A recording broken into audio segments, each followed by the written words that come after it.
Why do you want to do a non-welding system if it's in regards to powder coating? So you're saying, okay, you're gonna weld it and then you're gonna powder coat it, right? So here's a big no-no. When you weld a system, these gaps are way too small for the powder to go in. So if you research powder coat, it's flying powder. It's not gonna enter all of your inserts. And if you have a seam and the seam moves or you have some dust, then your powder coat's gonna chip and it's just gonna fall off. Or it's just gonna has a defect and the powder coat is just gonna fade off really quick, because remember, those 7 stages can't really happen on a welded gate because those chemicals can accidentally go into the tubes, and they will go into the tubes. And then you're powder coating them.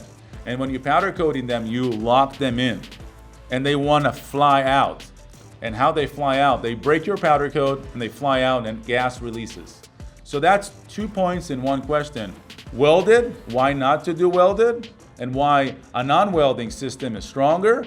But when it comes to powder coat, it's a 5,000 time deal when it comes to durability. Because of that pre-treatment, which is not able to do on a welded gate. How are you gonna do a pre-treatment to a 20-foot sliding gate?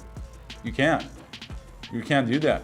So, and then if you could, those chemicals are gonna go into the places that they're not supposed to be, and they're gonna wanna come out once it's installed.